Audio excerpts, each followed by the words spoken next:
शोभा ने अभी अभी यौवन की दहलीज पर पांव रखा था।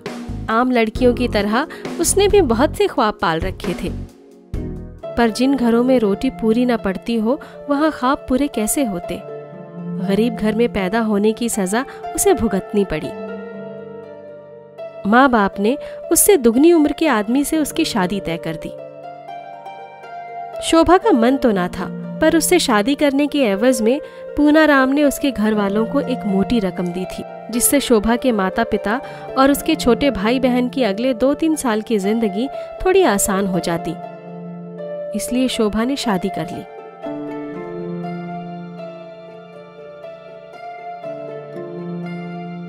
कल कुल देवी के पूजन के लिए गांव जाना है। जल्दी सो जाओ और सुबह जल्दी उठ जाना। इतना कहकर वो सो गया। शोभा इस शादी को लेकर पहले से दुखी तो थी ही, ऊपर से पूनाराम के ऐसे रवैये ने उसे और भी निराश कर दिया।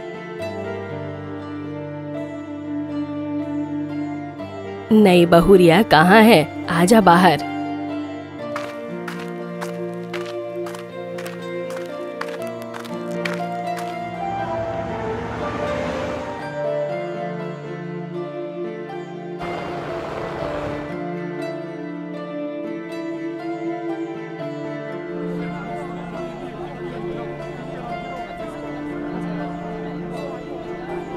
मैडम, पानी। आपको और कुछ चाहिए? नहीं। शोभा ने ड्राइवर को ध्यान से देखा। लंबा चौड़ा गोरा ड्राइवर धीरज उसे अच्छा लगा। उस दिन वो लोग वापस आ गए। बहू, तुझे इस घर की देखभाल करने के लिए लाए हैं। हम बहुत बड़े जमींदार लोग हैं। बहुत खेती बाड़ी और गाय भैंस हैं हमारे यहाँ। उन सब की जिम्मेदारी निभाने में पुनिया अपना ख्याल नहीं रखता, तो तू घर का और पुनिया का ख्याल रखना। जी माँ जी। शोभा घर की जिम्मेदारियों में धीरे धीरे उलझती चली गई और उसके सारे अरमान आंसुओं में बहते गए। उसे थोड़ा सुकून तब मिलता जब वो मंदिर जाती। धीरज उसे रोज मंदिर लाता और ले जाता था। शोभा को धीरे धीरे धीरज पसंद आने लगा था। गाड़ी में पीछे बैठकर वो धीरज को ही देखा करती थी। धीरज भी शोभा की नजरों को समझने लगा था। इसी तरह महीनों बीत गए। अब शोभा मंदिर तो जाती थी, पर भगवान के लिए नहीं, बल्कि धीरज के साथ कुछ वक्त बिताने के लिए। फिर एक दिन, बहू, गांव में बंटवारे का कुछ झंझट हो गया है। मैं और पुनिया जा रहे हैं। हो सकता है हम रात तक लौट आएं, नहीं तो कल सुबह आएंगे। तू अकेले डरना नहीं। कोई दिक्कत हो तो धीरज को बुला लेना। हम धीरज को यहीं छोड़कर जा रहे हैं। जी माँ जी। शोभा ने कहा, धीरज, तुम्हें तो ये छोटे भाई जैसा मानते हैं। तुम पर तो ये लोग आंख बंद करके भरोसा करते हैं। तुम ही कुछ करो ना। इन लोगों के पास बहुत पैसा है। इनके पास रहोगी तो जिंदगी आराम से कट जाएगी। हाँ, वो तो है, लेकिन मुझ अतृप्त को तृप्ति के लिए पैसा नहीं, बल्कि तुम चाहिए। हाँ, तो मैं हूँ ना। मैं कहाँ जा रहा हूँ? ऐसे नहीं, मुझे हमेशा के लिए तुम चाहिए। मुझे उनकी पत्नी बनकर नहीं रहना, तुम्हारी पत्नी बनना है।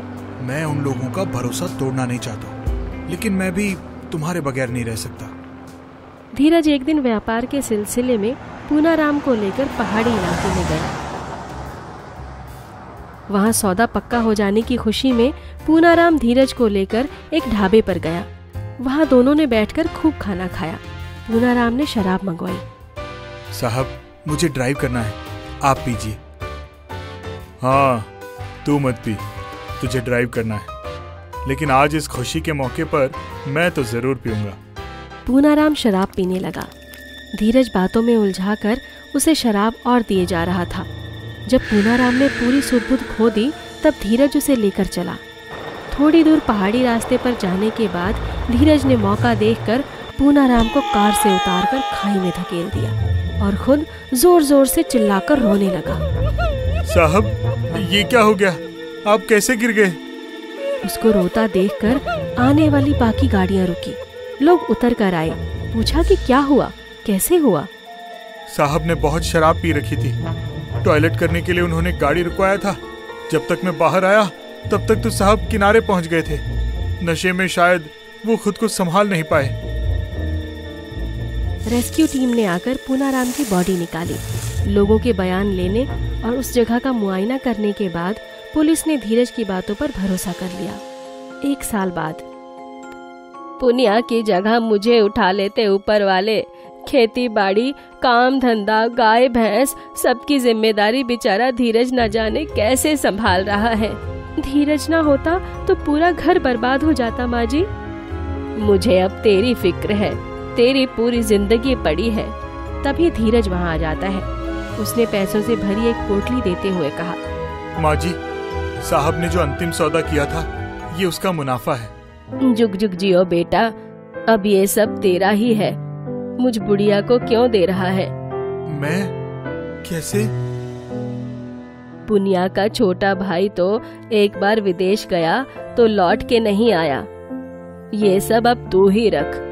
अगर वो कभी आता है और कुछ मांगता है तो तू दे देना। जी माँ जी। सुन, जैसे तूने काम धंधे को और घर को संभाला है वैसे ही शोभा को भी संभाल ले।